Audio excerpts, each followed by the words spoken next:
HF Group has appointed a new CEO to replace Frank Ireri, who retires in March next year. The position is now occupied by former NIC Bank Director of Retail Banking, Robert Kibara. Sam Waweru, the Managing Director of the company's banking subsidiary HFC Limited, has been occupying the post in an acting capacity, while Mr. Ireri took medical leave ahead of his retirement after 13 years in the post. The appointment of Mr. Kibara marks a critical milestone for the group, as it comes at a time when HF has embarked on a new turnaround strategy focusing on full-service banking with investment in digital and retail banking, HF's chairman Steve Mainda said in a statement.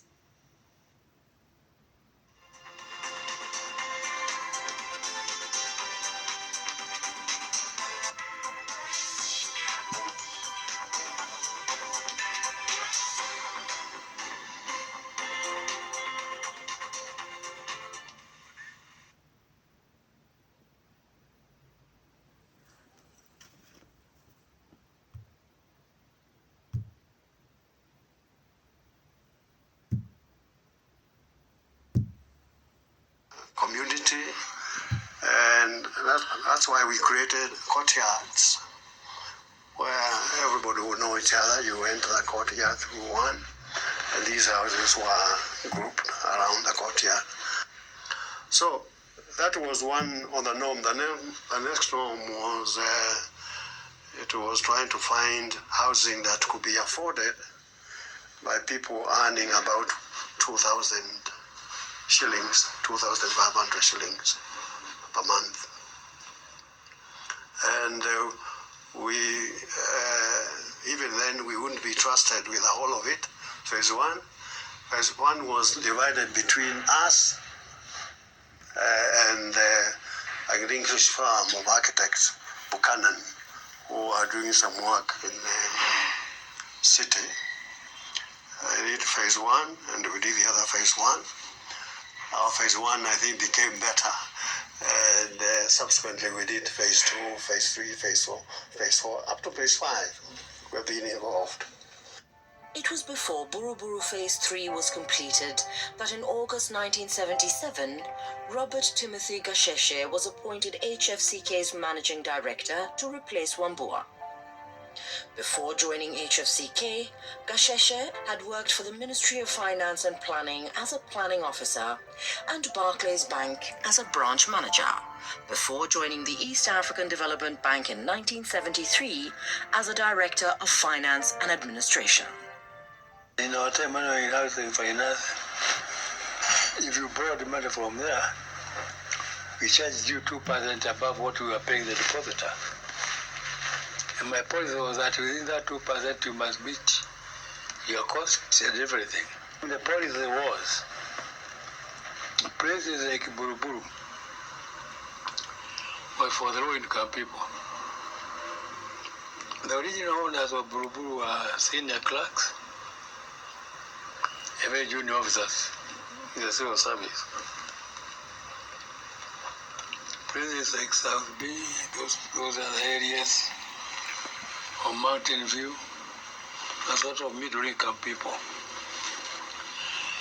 People with certain incomes were disqualified from getting houses there. Were told to go and get the house, whether in Mudavadi or anywhere, would still finance them.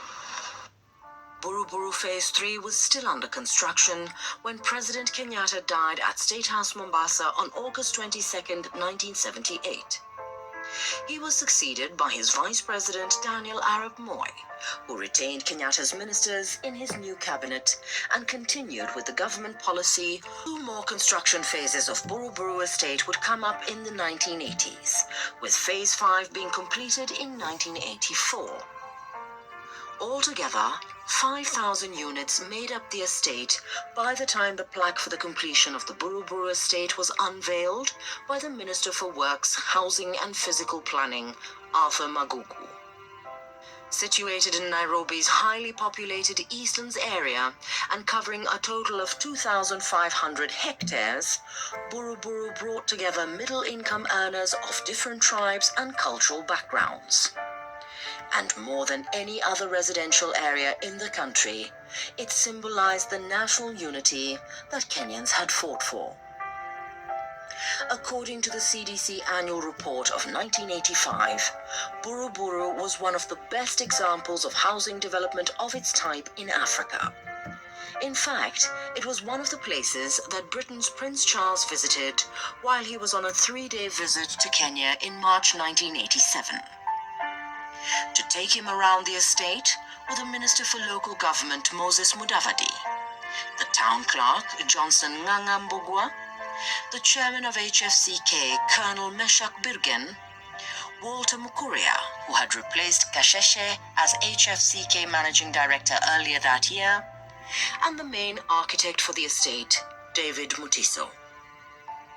During his time at Buru Buru, Prince Charles planted a tree near the Buru Buru shopping centre complex in commemoration of his visit to the estate. Apart from the Buru Buru estate development, the 1970s saw HFCK finance many housing projects developed by the National Housing Corporation and private developers in Nairobi and other Kenyan towns. In Nairobi alone, HFCK had by the end of the 1980s advanced more than 1.2 billion shillings for the purchase of more than 9,000 housing units in different estates, among them Bellevue, Ngumo, Ngei, Golf Course, and Kuna. And it would also work closely with the Nakuru, Thika, Kakamega, Kitale, and Kericho municipalities to finance the development of residential estates in those towns, including Section 58 in Nakuru and the Kericho Mortgage Housing Scheme. In order to serve some of these areas, HFCK expanded its branch network to Thika and Nakuru. The next major housing estate that HFCK built was Komarok, whose first phase of 1,750 units was launched by Kenya Building Society with finance from HFCK. Komarok was the largest known commercial housing project that used natural fiber concrete roofing tiles, sometimes known as sisal cement tiles. It was also the first major project to target lower income groups. Komarok Phase 2's 392 and 3-bedroomed houses were ready for sale in February 1994 at prices of 710,000 to 950,000 shillings respectively. Phase 3, with 415 units, was commenced in April the same year at prices between 820,000 and 950,000 shillings per unit. Phase 4, commenced in 1994, was the first 415 units being available for sale in 1995. Because of the need to keep the final prices of Komarok units down, subcontractors were employed to provide some of the building materials. The biggest subcontractor was Humama Women's Group from Mathare Valley in Nairobi, who produced approximately 800,000 or nearly 75% of the roof tiles. Humama had 240 members, many of whom were single mothers who had been victims of periodic eviction from their homes. The project employed 80 women and about half as many men making tiles on a full-time basis for over a year and earning nearly 2 million Kenya shillings. Komarok was being built even as the country's economy experienced a major downturn, especially in the financial sector. In the mid-1980s, the mortgage industry witnessed major upheavals due to the collapse for the first time since independence of financial institutions. 12 banks collapsed between 1984 and 1989. In December 1989, the government combined the deposits and assets of 9 of the collapsed banks to form the Consolidated Bank of Kenya and mandated the new bank to undertake the task of reimbursing the customers of the collapsed banks. Despite the government's new regulations, there would be a second wave of bank failures between 1993 and 1995, affecting 19 banks. A number of building societies also collapsed, the most outstanding being Pioneer Building Society, which had invested heavily in property development.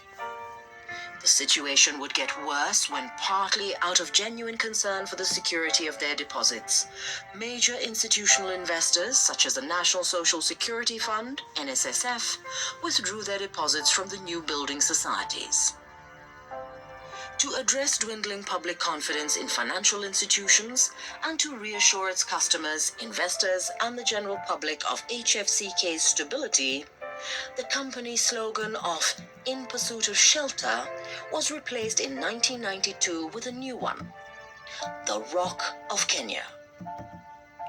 In November that year, HFCK would also offer part of its equity, 18 million new ordinary shares, up for sale to the public at 7 shillings, and became a quoted company on the Nairobi Stock Exchange. The issue was more than 3 times oversubscribed, a clear indication of the level of confidence the public and depositors had in the company. The public thereafter held 39.2% of the HFCK share capital, and the Kenya government and CDC held 30.4% each after an injection of new funds increased the company's paid-up capital to 230 million shillings. This paid-up share capital would increase to 345 million after the company issued bonus shares in 1994 at a rate of 1 share for every 2 held. And the proportion of shares held by HFCK shareholders would change by 1999 after the government sold a substantial number of its shares to the public and institutions. The public and institutions would now hold the majority shareholding in HFCK, while CDC retained a building society with financing from HFCK. As in the 1980s, HFCK financed houses outside Nairobi in the 1990s. Fahari Estate's 100 units in Bamburi Mtopanga, Mombasa, were completed in 1996. But the selling of Fahari Estate units did not move quickly due to lack of effective demand. Consequently, the Kenya Building Society, which had put up the units, ended up incurring a loss of nearly 12 million shillings due to inability to sell the houses. Other developments that were financed by HFCK in the 1990s included Airport View Estate, Santak 2, Imara Daima Estate, Kibera High Rise, Kiboko Mortgage Scheme. Famous archaeologist and wildlife conservationist Richard Leakey to try and impress upon donors and investors that the government was serious about rectifying things. The dream team included directors of HFCK, Titus Naikunyi and Martin Oduoro Tieno. But the country's economic situation did not improve, and in the end, Leakey and his team quit before they had achieved their due to suspended interest, provisions for losses on advances of up to nearly 1.6 billion, as well as the voluntary retirement scheme, which cost the company 158 million shillings. Further, there was a drop in customer deposits following the enactment of the Retirement Benefits Authority Act in 2001, which resulted in the departure of pension funds that had been administered by HFCK. In July, the property court was forced to handle the sale of repossessed property. This gave HFCK a bad reputation that eventually forced the company to outsource auctioneering services. The governor became a bit conscious of what was happening. The governor, we are not going to be here where the bank is going to be closed by the governor of the central bank. So they resigned. I then became the chairman. I was appointed by the remaining directors, who were mainly Kenya's government representatives.